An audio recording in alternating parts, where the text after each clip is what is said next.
मेरठ के माधोपुरम निवासी प्रियंका गोस्वामी दूसरी बार ओलंपिक खेलों में हिस्सा लेने जा रही हैं। इस बार पेरिस ओलंपिक में उनसे सभी को पदक की उम्मीद होगी। वो इन खेलों में 20 किलोमीटर पैदल चाल और race walk mix relay event में हिस्सा लेंगी। हर बार की तरह उनकी मेहनत तो उनके साथ होगी ही, साथ ही लड्डू गोपाल का साथ भी उनके साथ होगा। उन्होंने 2022 राष्ट्रमंडल खेलों में 10,000 मीटर पैदल चाल में रजत पदक जीता। 10,000 मीटर स्पर्धा में रजत के साथ पैदल चाल में पदक जीतने वाली पहली भारतीय महिला हैं। उन्होंने 14 फरवरी 2023 को रांची में Indian open national race walking प्रतियोगिता में ये मुकाम हासिल करके पेरिस ओलंपिक के लिए क्वालिफाई किया। टोक्यो ओलंपिक में वो 17वें स्थान पर रही थी। अब पेरिस ओलंपिक में भारतवासियों को उनसे पदक की उम्मीद है। 1 अगस्त को 20 किलोमीटर पैदल चाल इवेंट में वो हिस्सा लेंगे। प्रियंका गोस्वामी का रेस वॉकिंग का सफर जिला स्तरीय दौड़ से शुरू हुआ था। पहले वो जिम्नास्टिक करती थी, लेकिन एक बैग का उपहार पाने के लिए उन्होंने दौड़ना शुरू किया। वर्ष 2011 में उन्होंने जिला स्तरीय दौड़ में भाग लिया और ये उपहार जीता। इसके बाद उन्होंने पीछे मुड़कर नहीं देखा। किसी खिलाड़ी के लिए ओलंपिक तक का सफर तय करना आसान बात नहीं है। पेरिस ओलंपिक का टिकट हासिल करने वाली प्रियंका गोस्वामी का जीवन भी कठिनाइयों से भरा रहा है। रोडवेज ने प्रियंका के पिता परिचालक मदन पाल गोस्वामी की नौकरी छीन ली थी। प्रियंका ने पिता की नौकरी जाने के बाद कमजोर आर्थिक स्थिति और अन्य मुश्किलों का सामना कर ओलंपिक तक का सफर तय किया है।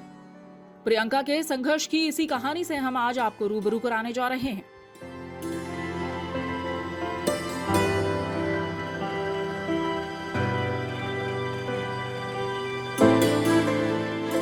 नमस्कार, आप देख रहे हैं अमरउजाला.com और मैं हूं आपके साथ डिंपल सिरोही। आज हम इस वक्त मौजूद हैं मेरठ में और जिनके घर हम मौजूद हैं वो इस जगह की पहचान अपने आप में है। प्रियंका गोस्वामी के घर में आज हम मौजूद हैं। उनका परिवार आज हमारे साथ है और प्रियंका गोस्वामी कौन है ये भी मैं आपको बता देती हूँ। पेरिस ओलंपिक्स में वो पैदल चाल में देश का प्रतिनिधित्व करने वाली हैं। उनसे स्वर्ण पदक की उम्मीद की जा रही है, लेकिन अंतर्राष्ट्रीय पहचान बनाने के पीछे उनके परिवार का भी जो सपोर्ट है, जो मेहनत है, जो संघर्ष उनका रहा है, उसकी कहानी आज हम आप तक पहुंचाएंगे।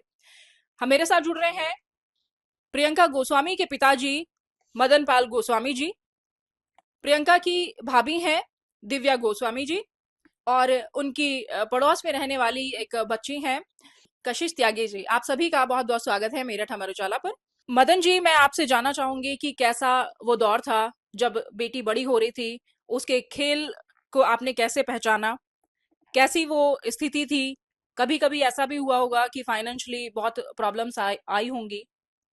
आपने एक छोटी सी नौकरी में कैसे बच्चों को पढ़ाया लिखाया और बेटी को इस काबिल बनाया? पहले तो हमने उनके घर से आए जो किराए पे एक मकान लिया जाएगा अपने साकेत में। जी। वहां हमने डेयरी खोल ली, दूध की, जो भैंस की दूध डेयरी अच्छा, होती नहीं, ये दूध बेचा पहले। मैं आपको बता दूं कि मदन पाल जी पहले मुजफ्फरनगर में रहते थे। यहाँ से तकरीबन 50 किलोमीटर की दूरी पर मुजफ्फरनगर है और वहां से फिर वो मेरठ शिफ्ट हो गए। उस समय उनके बच्चे छोटे ही थे। प्रियंका गोस्वामी जब बहुत छोटी होंगी, कौन सी क्लास में थी वो थी अंकल, छठी क्लास में आई थी वो। जब आप मेरठ शिफ्ट हाँ। हुए थे? जी। हाँ, छठी क्लास में आई थी। लाला पांचवी में था, छोटा भाई इसका। अच्छा, हाँ। फिर कैसे एडमिशन कहाँ पे उसके कराया बाद में उनका? फिर हमने यहाँ से कराया साकेत में कनवाला स्कूल, जी। उसमें एडमिशन कराया था। तो आपने कैसे पहचाना कि वो खेल में उसकी रुचि है? उसका जो क्लास टीचर होती है स्कूल में, जी। उन्होंने पहचाना। ये कह लगी कौन कौन सा बच्चा पार्टिसिपेट लेगा खेल में, कौन कौन सा बच्चा जाना चाह रहा है। हाँ। उनका ट्रायल हुआ, ट्रायल में हम्म। पास होगी। पास होने के बाद में उसमें चलती रही, जिम्नास्टिक में नंबर आएगा उसका। अच्छा। उसमें जिस जो बच्चे पास हुए नखलऊ में हॉस्टल में हो गया था उनका। एक साल में गवर्नमेंट की तरफ से एक साल में 3,000 रुपये जात रहे, अच्छा। सब खर्चा गवर्नमेंट का, हाँ। कपड़ा लत्ता पढ़ाई वढ़ाई सब। फिर वह 6 महीने, 6 महीने 8 महीने फिर उसकी मौसी की आ गई शादी। हम्म। फिर वह वहां रह नहीं पाई, उसका मन नहीं लग पाया। फिर अच्छा। वह कहने लगी पापा मैं तो खेल बदलूंगी कुछ दिन बाद में, ओके। आने के पहले बाद। जिम्नास्टिक में थी, प- उसके बाद से फिर उन्होंने बोला कि हाँ। मुझे ये बदलना है। हाँ जी, हाँ। जी। पहले जिम्नास्टिक में थी। ओके। उसके बाद में फिर या कुछ दिन रेस्ट लिया हमने। हाँ। उसके बाद में फिर या कह लगी पापा मैं खेल में जाना चाह रही हूँ दोबारा। फिर हाँ। मैं से मोटरसाइकिल थी मेरे पे, एक टीवीएस मोटरसाइकिल ले ली थी मैं यहाँ से आने अच्छा। के। मैं पैर बिठाई, मैं कहा, बेटे चलो आप किस नौकरी में थे? मैं रोड में कंडक्टर हो गया था। पहले अच्छा। ड्राइवरी में था, फिर कंडक्टर में हो गया था। ठीक। फिर मोटरसाइकिल थी, उसमें बैठाई, मैं कहा चल बेटा बैठ। हम्म। हम भीमा शाह स्टेडियम में वहां गए। हाँ। पहले क्रिकेट लेना चाह रही थी। अच्छा। क्या बोला पापा क्रिकेट लेंगे। हम्म। मैं स्टेडियम में जो कोच वगैरह थे मैं कहने लगे, हाँ। क्या लगा जी हमारे यहाँ से लड़की नहीं है, क्रिकेट का लड़की को नहीं है, अच्छा। आप ऐसा करो कैलाश प्रकाश ले जाओ। फिर जी हम कैलाश प्रकाश ले गए। वहां से गौरव त्यागी जी मिले। हम्म। एक एक कोच और थे, मैं उनका नाम भूल गया बेचारे, में नकलऊ से शिफ्ट हो गए थे। हम्म। उन्होंने उसका ट्रायल लिया लड़की का। हम्म। ट्रायल लेने के बाद में वो कहने लगी जी ट्रायल में बहुत बढ़िया लड़की लड़की लड़की करेगी, तुम्हारा नाम रोशन करेगी। हम्म। हाँ तो आपके सामने है जी। तो वो कौन सा ईयर था, कौन सी साल की बात है वो ये? है जी 2010 की। 2010 में? हाँ अच्छा, तो पहली बार वो उस टाइम पे वो प्रैक्टिस के लिए उन्होंने उनको चुन लिया, ट्रायल हाँ में पहली में पास हो गए, हाँ। और उसके बाद पीछे मुड़कर नहीं देखा। मैंने देखा जी फिर जहाँ भी जाई वहीं वहीं मेडल वगैरह, जहाँ भी हाँ। जाई वहीं मेडल गए। पहली प्रतियोगिता कब उन्होंने पार्टिसिपेट कब किया था? पहली में कह रहा था ना 2010 में, यहाँ खेड़ा पड़े है आती सरदन के पास में। अच्छा, सबसे पहला खेल उसका वहां से। लोकल प्रतियोगिता हाँ थी। जी लोकल। तो आपको उस समय पता था कि पैदल चाल जैसी कोई प्रतियोगिता होती है खेल में? नहीं नहीं हमें कोई आपके लिए नया खेल था? हमें कोई नहीं पता, हम तो ऐसे सोच रहे थे जैसे नॉर्मल बच्चे हमारे खेल वाल के अपने घर बैठ जाएगी, हाँ। हमें थोड़े पता वहां तक पहुंचेगी। हाँ। हाँ जी। तो तब आपको नया लगा था कि ये ऐसा खेल भी होता है? नहीं जी हमें लगा, हमें तो ये पता चला है जो 2015 में जाके हाँ। जब उसने रिकॉर्ड बनाया। अच्छा। हाँ नेशनल रिकॉर्ड बनाया था उसने हाँ, 2015 में, जब पता चला हमें इस खेल का। कि ऐसा भी कोई खेल होता है। ऐसा कोई खेल होता है यहाँ। वरना तो दौड़ को तो सब जानते हैं, हाँ इस दौड़ को सब पैदल जानते हैं, चाल को कोई नहीं जानता कोई कि नहीं रेस जानते वॉक जी। जैसा भी कोई इसमें हाँ नेशनल इंटरनेशनल प्रतियोगिताएं भी होती हैं। हाँ जी जी। ऐसे ही। और प्रियंका गोस्वामी की माता जी इस समय वृंदावन में है, तो वो हमारे साथ नहीं जुड़ पाई हैं। तो वही जो संघर्ष की कहानी है, माता की भी और पिता की भी, वो हम प्रियंका गोस्वामी के पिताजी से ही बात कर रहे हैं। तो उनकी फिर जैसे जैसे वो एथलीट बन रही होंगी उस टाइम पे, शुरुआती दौर होगा, डाइट का बहुत ख्याल रखना पड़ता होगा, तो उस तरह क्या क्या चीजों का आप ध्यान रखते थे? डाइट फाइट कहाँ मिली थी उस टाइम पे, उस टाइम पे तो बहुत थोड़ा था। नॉर्मल खाना? नॉर्मली खाना हाँ। खाओ थी बेचारी। तो एक शुद्ध शाकाहारी परिवार से आना और एक नॉर्मल डाइट लेना, तो वो कैसे आप मेंटेन उसको कैसे करते थे? बस यहाँ से वो बेचारी को और तो कुछ मिले था से, हाँ। ब्रेड ब्रेड लिया यहाँ दुकान पे से, उसको मलाई लगाई और वह अच्छा। खा ली। हाँ। वो तो मेरे ध्यान है, मैं जब खा कर थी वापस खाया कर हाँ। थी। क्या क्या पसंद करती हैं वैसे? बस पसंद है मलाई मलाई पसंद थी उसे। खाना वगैरह बनाती हैं कभी घर में होती हैं तो? मेरे लिए बना दिया आपके जब लिए क्या उसकी मम्मी बनाती हैं? नहीं थी। वह कुछ भी बना दे। अच्छा। हाँ खाना बनाना आता है। हाँ। फिर उसमें 2012 करीब हाँ जी। उसका फैशन डिजाइनर में उसका उन्हें एग्जाम दिया उसका फैशन डिजाइनर का। अच्छा। उसमें नंबर पड़ गया, मतलब जहाँ भी नंबर गिरा वहीं से पास हो गया। अच्छा। हाँ तो वो फैशन डिजाइनिंग में भी उनका इंटरेस्ट था? अगर खेल में नहीं होती तो शायद प्रियंका गोस्वामी फैशन डिजाइनिंग में हाँ गवर्नमेंट की स्टडी तरफ। कर रही होती। हाँ जी गवर्नमेंट की तरफ से ही। ओके। हाँ बिल्कुल। तो इस संघर्ष के दौरान कभी ऐसी भी स्थिति आई होगी कि मुश्किलें आई होंगी आपके खुद के फाइनेंशियली, कभी प्रॉब्लम आई ऐसी? हाँ आई, जब जा कहीं बाहर जा रहे थे ना खेलने के लिए, हाँ, हाँ, हाँ। जब या दिक्कत पड़ा कर दी। हाँ। हाँ बस करे थे इधर उधर से कर करे, देखे थे कर बेचारी। लिया। हाँ बेटी की बात थी। हाँ जी बेटी की बात थी। तो कभी ऐसा भी हुआ कि यहाँ से, जैसे मेरठ से अगर हम भामाशाह स्टेडियम की बात करें या फिर कैलाश प्रकाश स्टेडियम में उन्होंने प्रैक्टिस की है, हाँ जी तो वहाँ इकलौती लड़की है जो पैदल चाल की प्रैक्टिस कर रही होंगी, हाँ जी। तो वहाँ का कोई अनुभव आपको याद हो? बस कैसे प्रैक्टिस करती थी? लड़कों के साथ करती थी या फिर अकेले ही करती थी? बस लड़के कैसे लड़के जाती आती थी यहाँ से वहां तक? बस मैं तो एक गांव का मकान था मेरा, अच्छा। वो बेच दिया था मैंने। मैं स्कूटी देती मैं लेकर से। अच्छा। हाँ देखिए कि माँ बाप कितना जो त्याग है बच्चों के लिए करते हैं। बेटी को खेल में आगे बढ़ाना था तो पिता ने अपना गांव का मकान बेचा, और बेटी के लिए, उसको आने जाने में परेशानी ना हो इसलिए उसको स्कूटी खरीद के दी। जब जब मैंने सोचा मगा टेम्पो वम्पो में बच्चे को कोई कोई सब तरह परेशानी ना के हो। सब तरह के आदमी मिलेंगे, हम्म। अपना स्कूटी पे जाएगी स्कूटी पे आओगी। मैं हम्म। इसलिए पहले स्कूटी लेके देती हूँ। स्कूटी पे मेरी बेटी बैठी चमके भी नहीं करती थी, छोटी थी।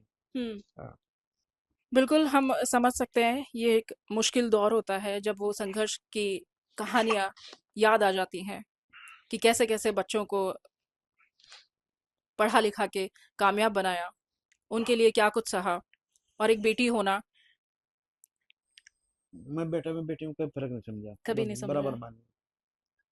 कभी आसपास कभी ऐसा महसूस हुआ कि जैसे लोग कह देते हैं कि अरे पता नहीं कहाँ खेल में लगी रहती है, कहाँ दौड़ने जाती है, ना किसी ने नहीं कहा, कभी ऐसा महसूस ना हुआ? किसी ने नहीं कहा। उसकी नहीं वजह से में कहा। और बच्चे बहुत खेल लगे हैं। अच्छा, हाँ। प्रेरित करती रही है हाँ, हमेशा जब लोगों से को। ओलंपिक खेल गई, हाँ। बहुत बच्चे खेल में हैं, इसलिए में जगह नहीं है इस टाइम। हम्म।